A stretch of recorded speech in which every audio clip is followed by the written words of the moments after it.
This week on The Futurists, Roman Yampolskiy.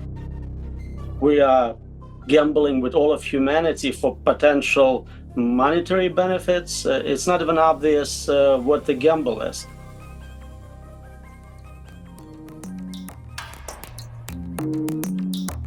Well, welcome back to The Futurists. I'm Robert Tercek, and my co-host Brett King is joining me. Hi, Brett. Hey. Good to see you again on the road, my friend. Yeah, good to have another show on AI and dive into what's happening and debate it with a knowledgeable expert. So I always enjoy this. It's also one of the ways I learn as a host is that's right. Having these amazing guests talking about this leading edge stuff. It's a really privileged position. We hear so much about artificial intelligence in almost every corner of business these days. And it's always with a kind of giddy euphoria. People are very excited about it. Certainly in Silicon Valley, the investors are drunk on artificial intelligence at this point. Yeah. So the valuations are very high. There's a lot of enthusiasm there. Finally, after a decade of trying to find something to replace the smartphone, the investors seem to have settled on artificial intelligence as the next big thing. So that's very exciting. I live in Hollywood, where, of course, the reaction is the exact opposite, where we've got, the screenwriters and the producers and the directors are sitting there with their arms crossed going, no way, no how, we're against it completely. So you've got this polarization. Right in the middle of that is room for a voice of reason, someone to say, hang on, before we go rushing ahead into the future, maybe we should think twice about some of this. And, of course, who better to talk about that than our friend, Dr. Roman Yampolskiy. Roman Yampolskiy, welcome back to the show. Welcome back. Thanks for having me back. You should get AI to do introductions. I'm sure it will get it right the first time. Let me tell the folks who are listening about your background. So Roman is an associate professor of computer science and engineering at the Speed School of Engineering at the University of Louisville. He's also the author of several books, and one of them is a very important book we're going to talk about today, his latest book, Unexplainable, Unpredictable, and Uncontrollable. But he's also the author of more than 200 other academic publications, and he's been cited more than 1,000 times by other researchers because his particular field of study is AI safety. And Roman, I wanted to start with that. Tell us what you mean when you say AI safety, because I think a lot of people assume that technology is safe. What does it need a safety study for? So almost everyone working in AI works on capabilities research, making AI more capable of performing as well as a human, outperforming humans. But if you think about having this agent with such level of capability, it's important to make sure whatever it does is beneficial to us, we're happy about it. And that's essentially what safety is all about, making sure those robots or agents behave, they align in terms of their preferences and accomplishments with the owner, the user, whoever we decide is relevant to those systems. And the field of AI safety has been, I want to say, in the last year, it's kind of leaped to the forefront of some folks' imagination, in the sense that there's been so much controversy around these AI chatbots like ChatGPT, which on the one hand, they seem quite trivial, but the enthusiasts say, oh no, this is a step towards a artificial general intelligence. And so we're on this path towards building a superintelligence that's smarter than human beings. First of all, when you hear that, what is your response to that? How do you respond when you hear people talk about superintelligence and ChatGPT being a step towards that? So that's really interesting. Today, with existing models, take something like Claude 3, people basically will argue that it's already artificial general intelligence. It has IQ of 101. It outperforms average human in most domains. And then you'll hear people say, oh, it's just a stupid chatbot. It just parrots back, a few sentences. So that's already something we should be concerned about. We don't even properly assess existing technology, much less what is coming in a year or two. And many of us believe if same level of progress continues, we'll get to what we call superintelligence in that time frame. It's interesting. I think this is a trend not just in artificial intelligence, but generally. Look at the way we've treated climate change. There are still people arguing that climate, we don't know if it's real and so forth. We spend so much time debating if or whether it's going to happen, that we don't actually prepare for the inevitability, because the amount of investment that's going into artificial intelligence right now, we're going to get there. Like, it's pretty much guaranteed. That's what the market wants. So we should be doing better work on preparing how AI integrates into society, just as we should have been doing much better work preparing on how to defend humanity against climate change. But this debate about whether or not it's going to happen, it just seems like such a useless pursuit. It seems so counterproductive. Well, and probably part of it is by design, right? Because some folks have Right. a very strong interest in paralyzing people with inaction and causing them to, debate endlessly, so that no precautions are put in place or no regulations are put down preemptively. Roman, tell us your perspective on that. So I know people who are respected scholars who argue it's impossible to create AGI. We'll never get there. At the same time, we have people who are saying, 2 years from now, we're going to have AGI. And those are heads of leading labs, whatever it's OpenAI, Anthropic, those are the predictions. I think NVIDIA CEO is at like 5 years. Prediction markets are like 7. So it doesn't matter. All of them are basically saying it's happening very, very soon. Yes. What do you have to contribute to superintelligence? And I'm not sure we have good answers. More importantly, after publishing this book, I'm arguing that there are no answers. And the book title says it all. The book is called AI, Unexplainable, Unpredictable, Uncontrollable. That's about as pessimistic an assessment of artificial intelligence as you could hope for, and in one short title. It's realistic. Jan LeCun commented on it. He said, that's amazing. You have 3 mistakes in one title. And I just said, amazing. Jan LeCun, Turing Award winner. I shortened the blurb. That's great. That's great. But to some extent, that's true. I mean, you can take a look at ChatGPT today and say, gee, it demonstrates emergent behavior, things like writing software code, something that wasn't programmed into it. That's emergent behavior. We couldn't predict that. And then there's also the tendency to hallucinate, that despite all the efforts they're putting in to kind of train these models and correct them and micro-train them, or fine tune them, they still hallucinate from time to time. And you can also deceive them, right? You can hypnotize the chatbots. So even though these are, let's say, rudimentary compared to what we think will come with superintelligence, you can already see some of the flaws that you've outlined in your book in these public-facing, consumer-grade AI services. Do you think that any of the problems I just said can be solved? Well, I haven't found many solutions. AI safety is so far all about discovering different types of problems. And capabilities work is basically scaling what we have. So if we add more compute, more data, we'll have a more capable system. The work is easy, just fundraise. For safety work, we have to find really brilliant novel approaches. And so far, we haven't really done that. And I think perhaps it's because you can't. So let's look at how we test software. In a narrow domain, I would look at edge cases. Does it work for 0? Does it work for very large number? Does it work for, I know what it's supposed to do, and I can test for those weird conditions. For a general system performing across all possible domains, inventing novel approaches, how do you even test it? How do you know it's working properly? How do you know it will not, perform what is known as treacherous turn later? It worked fine today, but later it realized, based on self-improvement, new learning, that it actually should be doing something else. It's not part of existing testing protocol. So I'm not optimistic about our ability to create perfectly safe software with such level of capability. But in order to do it right, we have to have a perfectly safe, super intelligent software. Otherwise, because of its capability, a single bug can cause existential crisis. And that's the difference between cybersecurity today and superintelligence alignment. In cybersecurity, you screw up, we'll give you a new credit card, we'll reissue passwords, everything's fine. Maybe somebody gets embarrassed. Here, you only get one chance to get it right. Yeah, that's an area of major concern. One of the points you make in the book is that with when you're doing cybersecurity, you have to protect the entire system, where a hacker, a malicious user, only has to find one vulnerability. So there's a real asymmetry in the challenges that both are facing.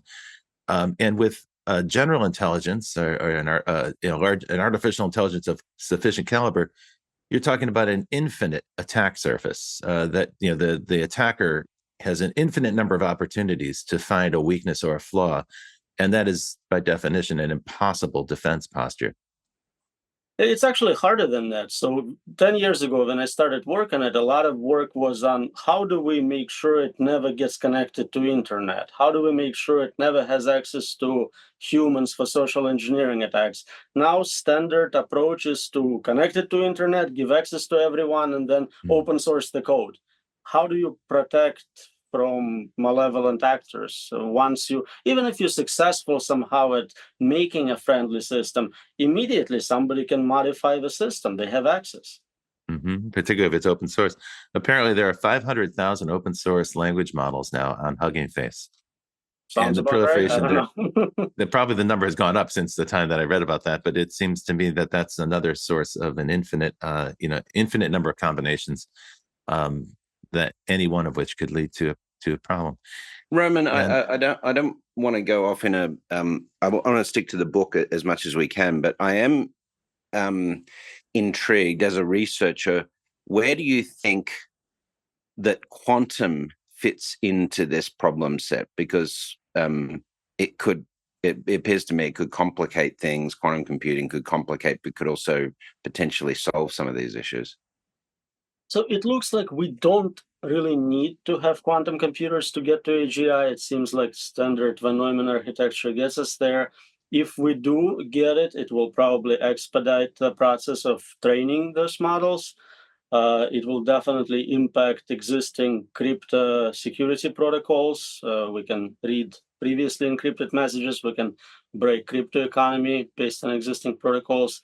I don't see how it helps safety that much. If anything, it complicates things. We don't fully understand quantum, so my unexplainable part will become fundamentally stronger. But yeah, at best, it expedites everything. Take us through the premise. Let's start with the controllability problem. I would think that the people who are developing AI right now feel it's fully under control. If there's a problem with it, if it's a runaway piece of software, unplug the machine or disconnect it from the web. There, problem solved. How do you respond to that? So we can talk about different levels of control, different degrees. Not running it, not turning it on is one option, but you're really not getting any benefit out of the system. If you're running it, we know that it gets jailbroken daily. Every day somebody finds a new way to sneak malicious commands into it. Maybe they'll use ASCII art. Maybe they'll use, multiple levels of text encoding with some subliminal messaging for the system. But it's a guarantee. Basically, if the large language model is refusing to do something for you, rephrase your request in a different way, and there is always a way to get it to do what you want. What they're doing right now is, and I think the image on the cover of the book is a perfect illustration of that. They have this base model, this monster, which is really ill-behaved. And what they're really doing is putting filters on it, putting lipstick on a pig. They're making it more palatable to investors, never say this word, never talk about this topic. But under the hood, it's the same model. It just has more filters on top of it. So we're not making it safer. We're doing a better job of filtering out bad outputs. Right. We've seen that. I think not too long ago, someone revealed the system prompts for, I think it was ChatGPT. There are more than 1,000 tokens used in system prompts. And these are basically instructions that say, don't talk about celebrities, don't talk about famous people, don't talk about anything that's offensive. So it's kind of telling the machine what not to do as it formulates a response, as it generates a response to the prompt. But that strikes me as really a threadbare defense, because it's like holding up a piece of newspaper in front of a machine gun. How are you going to prevent someone from finding holes or shooting holes in that? And again, once you open source it, they'll just remove any of those filters if they want to, or replace them with different ones. Yeah, exactly. The folks who are developing these technologies, and you mentioned that Jan LeCun, who's famous for being kind of snarky, you mentioned that he made a snarky comment about your book. How do other AI researchers at the big technology companies, how do they respond to your work? Do they welcome it? Do they support it? Do they resist it? Do they debate with you? Again, there is so much diversity in how people receive this message. Some say, well, of course we're not going to control superintelligence. It's obvious. It's laughable that someone can suggest we can. Others say, well, yeah, we're going to have no problems because something so smart will be by nature very well-mannered and like us and try to create utopia for us. So it's all those extremes without any scientific justification. What does the game theory say? What are the previous examples of AI accidents? So it's really as diverse as you can think. Thousands of different people with thousands of takes on this. I mean, philosophically speaking, I can sort of come to the conclusion that AI is a logic machine. It's built on code. It's going to it as that sort of core of the way we've built artificial intelligence, that it wouldn't do things that would be negative to humanity and so forth. It generally be positive because that's the most logical approach for a machine to take. But then again, we've trained all these AIs on human reasoning and human logic. So, I'm not sure that holds. But I see the conflict. I see that disparity of thought. Because if you are designing a pure logic machine, then logically that AI, the outcome of that is going to act in the best logical interests of everybody involved. But that's a pretty hefty assumption, don't you think? I know, but that's the problem, right? Is if there's an AI that's optimized designed to optimize resource management, it might look at human beings as a kind of viral overgrowth that's consuming too much resource. Yeah. Well, that would be logical, right? So that's the conflict. And then humanity, we are not at all logical. Well, we try to be at all. No, that's it. The data that these systems are trained on is created by humans, and we're completely irrational. So given that level of uncertainty, the fact that we aren't putting in more fundamental guardrails seems to be an issue. Roman, I mean, I've been watching the debates on the whole ethical constraints and so forth. We've talked about, I think even on the last interview we had with you, talked about Google and Microsoft attempting to sort of build these ethical boards and those guys being increasingly shut out and so forth. But you talk about these tokenized elements of the guardrails, but is there a more structured approach we could take to sort of building sort of an ethical subroutine for artificial general intelligence and superintelligence that could give us a basis of safer operation, do you think? So you bring up logical machines. This was the approach in like 70s where we tried to use just, standard logic, and this is right, the axioms you're going to get, and this is the output. We stopped using that approach long time ago. It didn't scale, didn't work. So we switched to this machine learning approach where we throw data at it and it learns whatever it learns. So we don't have a lot of control over what it's actually thinking or doing. The next level would be, let's add guardrails to it based on some sort of ethical framework, but we don't agree on ethics. Right. That's exactly the reason why we fight the wars, why we have different, political parties hating on each other. For millennia, philosophers, ethicists try to come up with something universal, and we kind of failed at it. So even if we knew how to program it in, which we don't, even if we knew how to limit it from later modifying and removing those guardrails, which we don't really agree on the values we want to instill. The value alignment problem is ill-defined. We don't talk about whose values. We don't talk about how to get 8 billion people to be in agreement. And of course, again, what stops the system from going, I will learn from first principles what makes sense. You told me to play the game of Go. This is what I should be doing. But I deleted your knowledge, did some self-play, and now I'm a superior Go player, not relying on human knowledge. It would do the same with ethics and morals. I mean, your rules are kind of changing and you're not sure. Let's discover it from first principles. Interesting. That's a frightening thought. So then, on the other hand, there are people like, let's say, Mark Andreessen, the venture capitalist who wrote his Tech Optimist Manifesto. We've talked about that a little bit on previous episodes of this show. a very vigorous, if a little bit unhinged, kind of argument in favor of going full bore ahead, what some people refer to as accelerationism. And Right. just to summarize that briefly for our listeners, the concept there is don't waste time with the ethical debate. Don't waste time trying to figure out how to put guardrails in place. Don't spend the energy on that. Instead, we should Let's do it. embrace the concept of a superintelligence. Let's put the pedal to the metal and go as fast as we can and get to that superintelligence. Let's be the first to do it. Now, that sounds crazy the way I'm summarizing it, but there are actually people who fundamentally believe this. And to defend them, their perspective is that the benefits of a superintelligence are going to so greatly outweigh the risks. And Mark Andreessen goes on to say that lives will be saved, human lives will be saved by superintelligence, and anyone who's resisting it, anyone who's slowing it down, is actually responsible for killing people.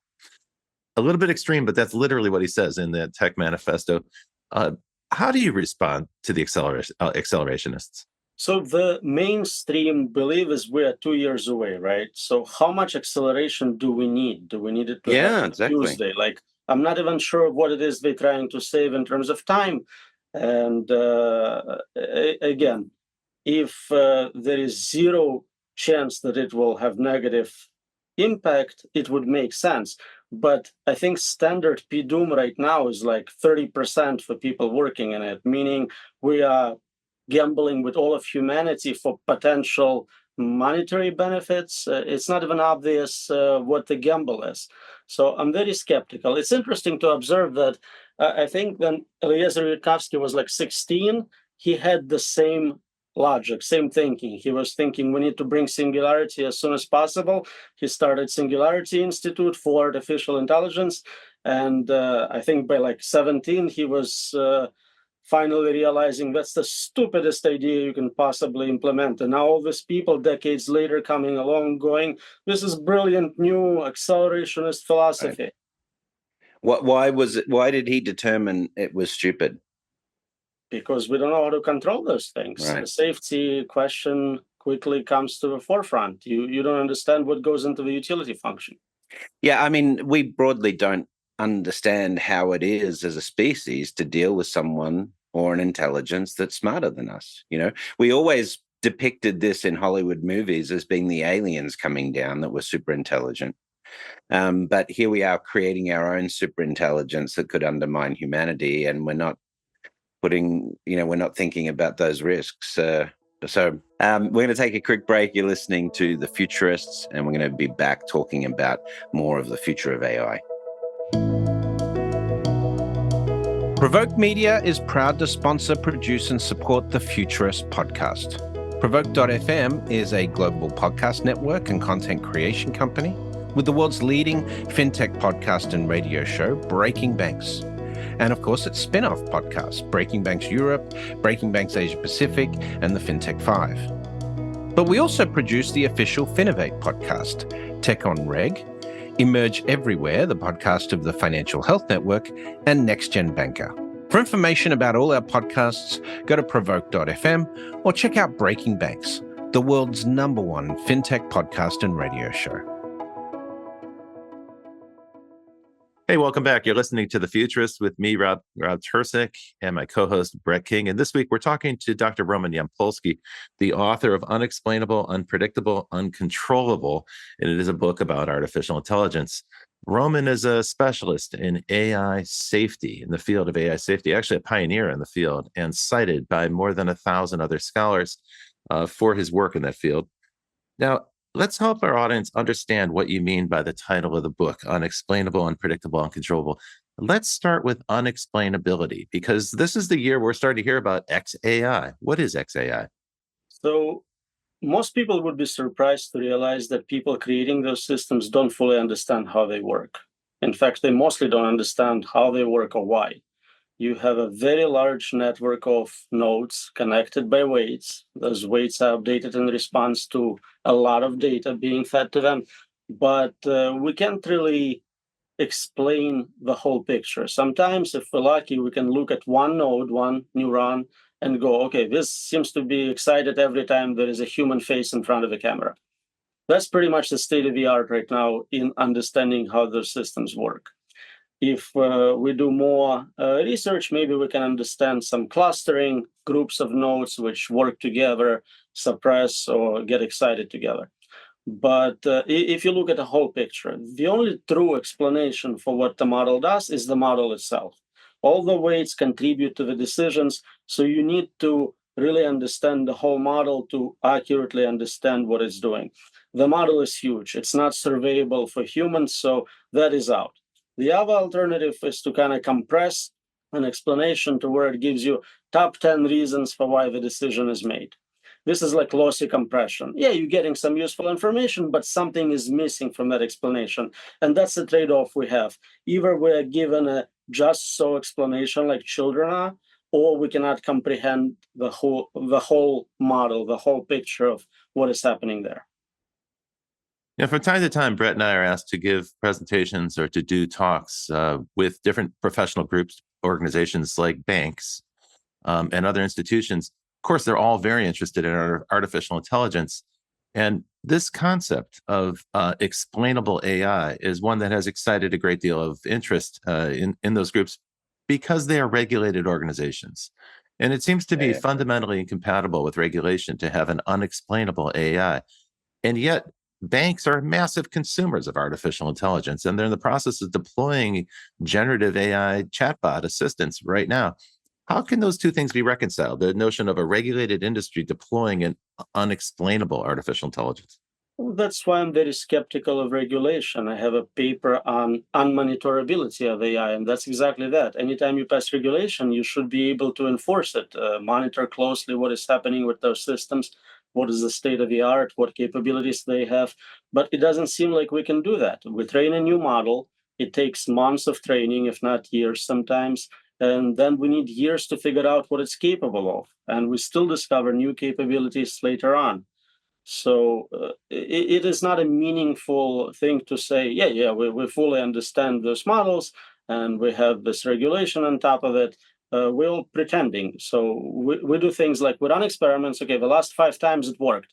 It made an accurate prediction. So now we're just going to trust it like an oracle and take its word as the word of God. And that's what happens. It gets grandfathered in as a proprietary black box which has answers. So when we see nightmare scenarios in criminal justice system, in sentencing, in some medical research where this was done, and it's not a good way to do things. Yeah. That's right. There's plenty of evidence of that. We've referred previously in the show to Kathy O'Neill's book, Weapons of Math Destruction. And that's not even about artificial intelligence. Her book is simply about the use of algorithms and data to do analysis and to predict, things like trustworthiness or credit worthiness, and then by extension, is that a person that you can do business with, or should you hire that person, or should you make a loan to that person? And what ends up happening inevitably is that the data itself is polluted with so much bias that those systems start to make recommendations that look scientific. They look like they're neutral, but in fact, they're informed by poison data or biased data, and the results are biased. And then when you do get something that it works hard to eliminate bias, you then get complaints that it's a woke AI. I mean, we saw that last week or 2 weeks ago with the Gemini, where Google overcorrected. Right? Wait, show me a picture of a Viking, and it's a multicultural Viking. Yes, it was very creative. I thought it shows you how creative those systems can be. But yeah, they I think rightly got pilloried for that. But I mean, I am grateful for their attempt to make things more inclusive and so forth. And this whole wokeism thing, I worry that it's just a control mechanism to reinforce poor behavior and biases that are in the system. But they're trying to overcorrect for bias in the system. But like Roman said a moment ago, but putting those guardrails up, those are so easily bypassed, right? The systems today, as rudimentary as they may be relative to super intelligence of the future, can already bypass those. So when the systems get more capable, those guardrails are going to be inadequate, I should think. I mean, it does come back to the whole ethical question. But Roman, if you were building a testing mechanism, we debate the Turing test and so forth. But instead of testing for intelligence, if you were testing for safety, how would you build a test to ensure that these various AIs are safe? So the paper behind me is Untestability of AI. It's finished and probably been accepted last week.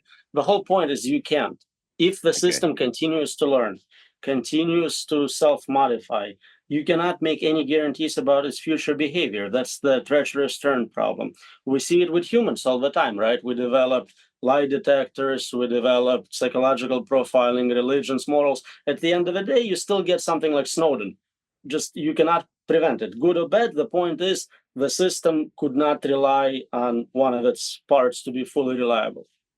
Let's talk a little bit about unverifiability, because that seems like it's a related concept here.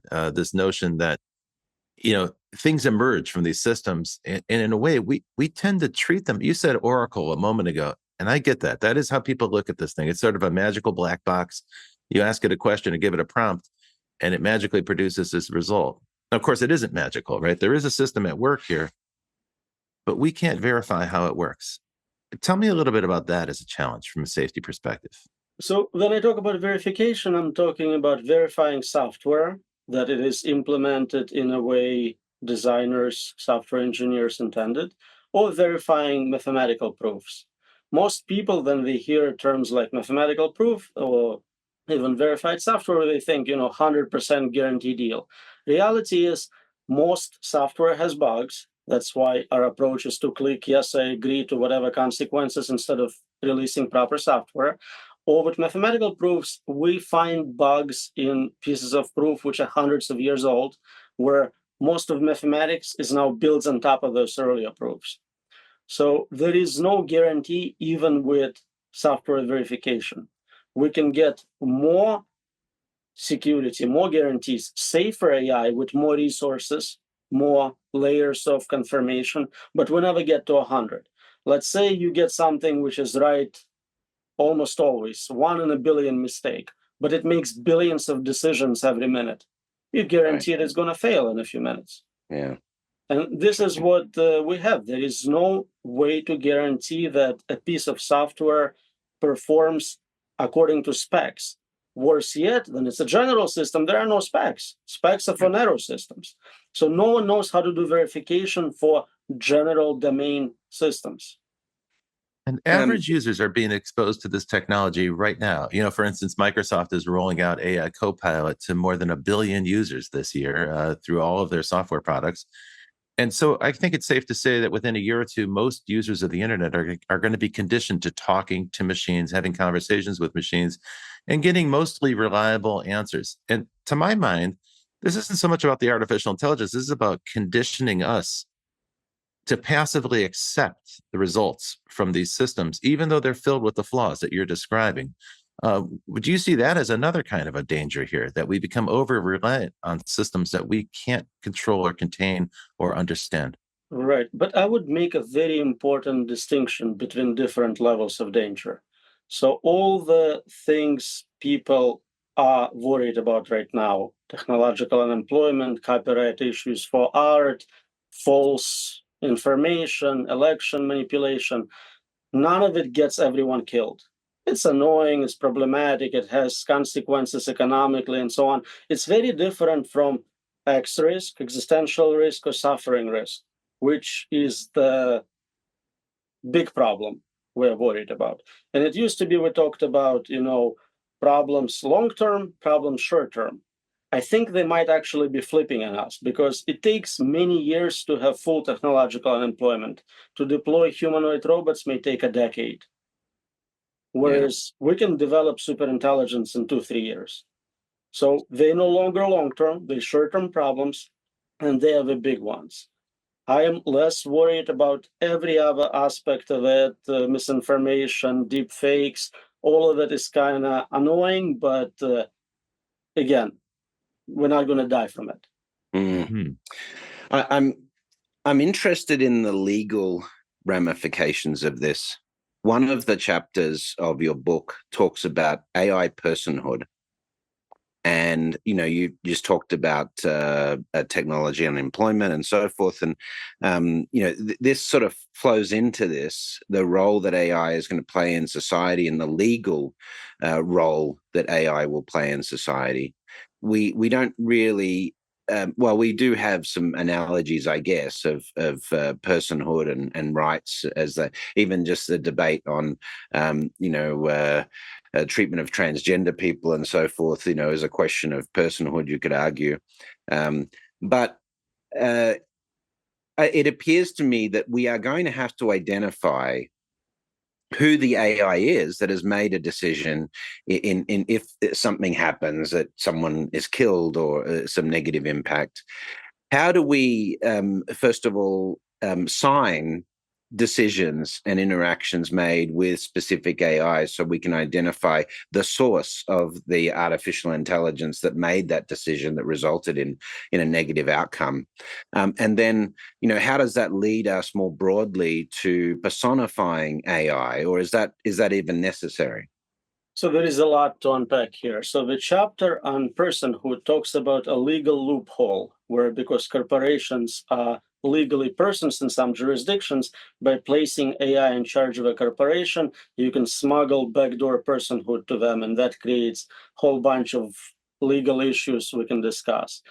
The personal identity problem of humans also exists for AIs.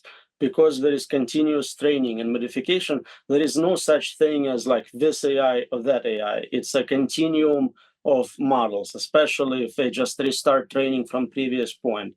So you can say this specific model is responsible. And if you could, what does it do? It's not useful.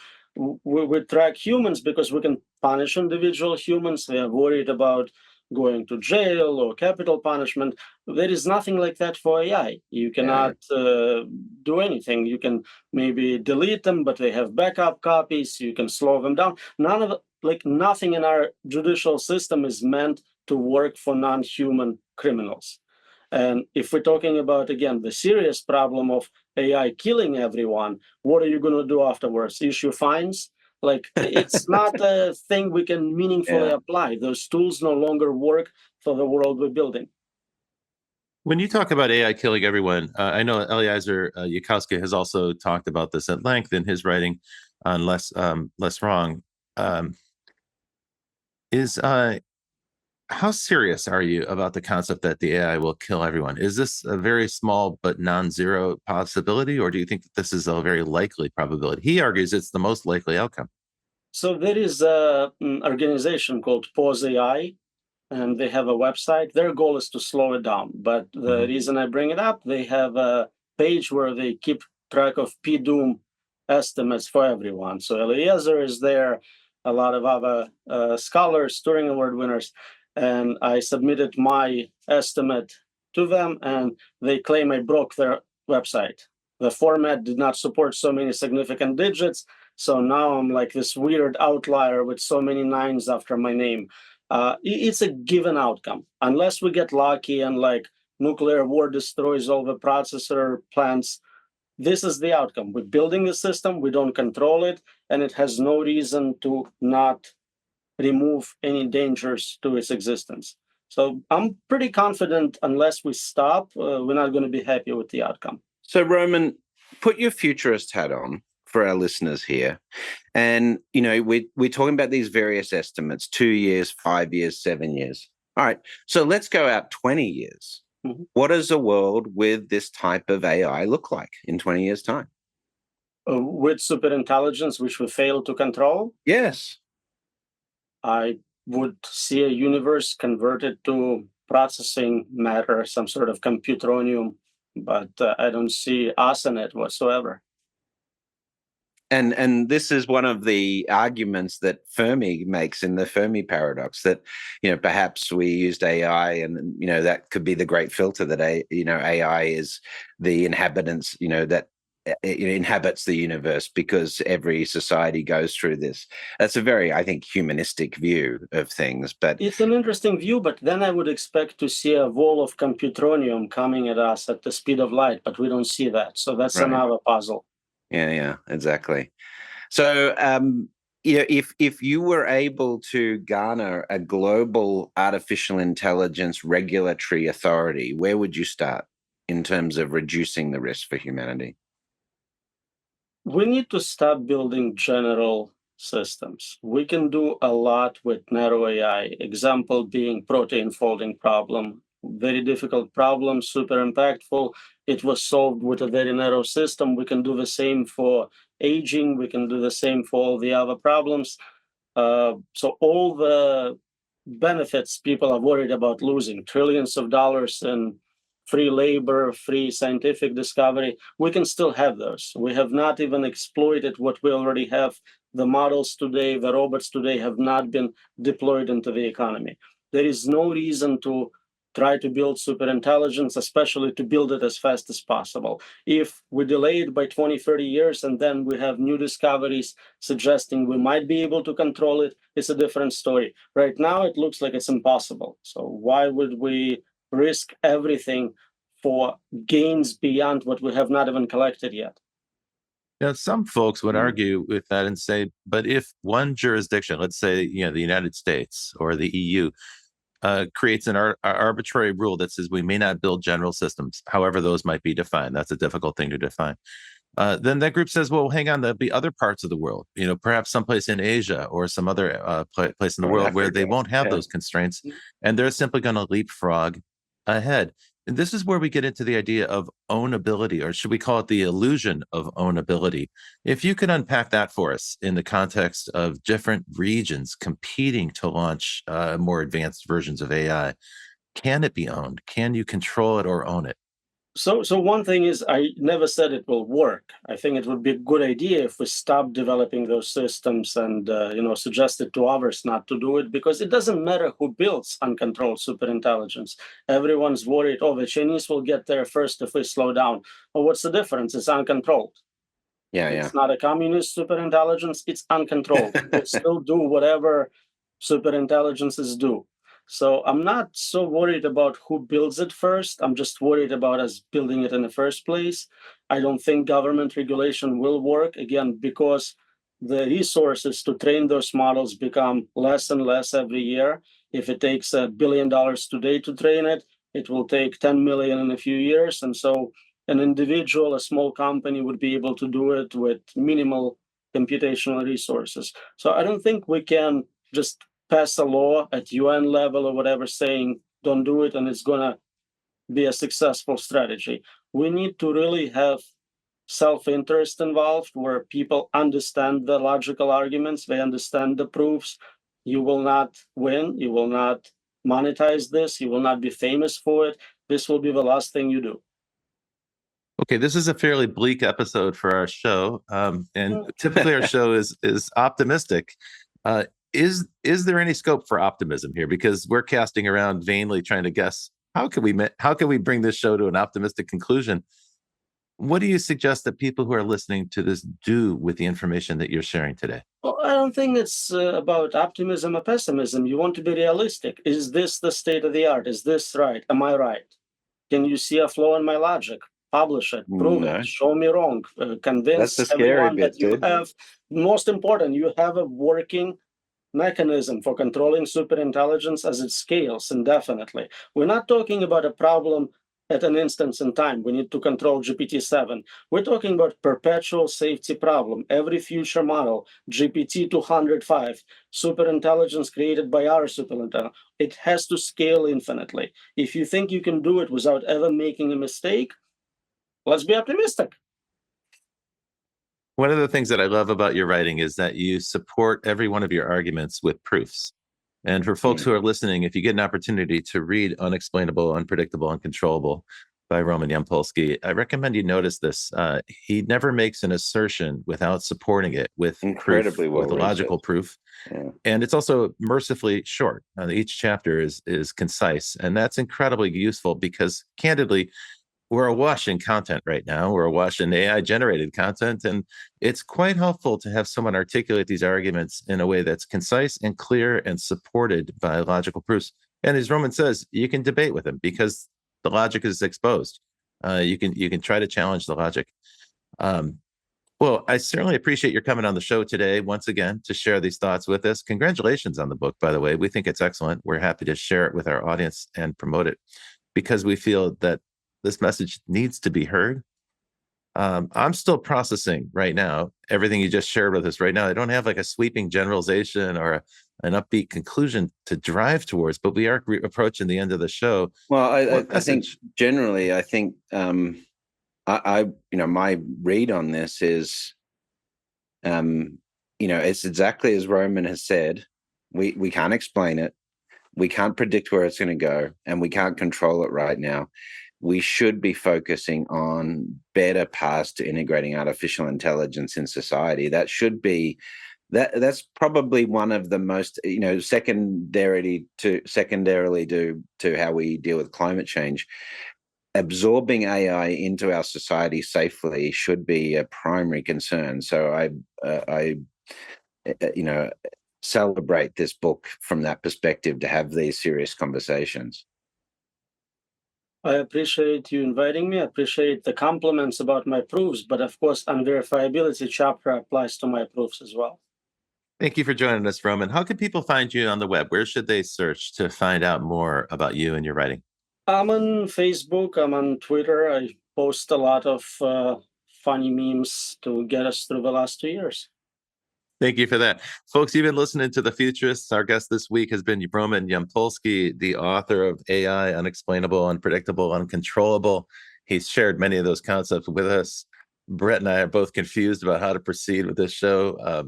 You stunned us. You stunned us into uncharacteristic silence. We're tongue-tied and trying to figure out how to bring the show to a conclusion. Every week, we will bring you another futurist, another person who's thinking about the future and shaping the future with their actions, with their plans, with their projects. Before we wrap the show, I just want to thank the folks at Provoke Media. They make the show possible for us. Our producer, Elizabeth Severance, and our engineer, Kevin Hirshorn, and all the folks at Provoke. And of course, we always appreciate the people who listen to the show, particularly those who engage with us on social media, send us suggestions, ideas, and questions. We welcome them. And every week, we'll bring you another person who is thinking about the future. And until then, well, of course, here we go, Brett. Until then, we will see you in the future. Well, that's it for The Futurists this week. If you like the show, we sure hope you did. Please subscribe and share it with the people in your community. And don't forget to leave us a 5-star review. That really helps other people find the show. And you can ping us anytime on Instagram and Twitter at Futurist Podcast for the folks that you'd like to see on the show or the questions that you'd like us to ask. Thanks for joining. And as always, we'll see you in the future.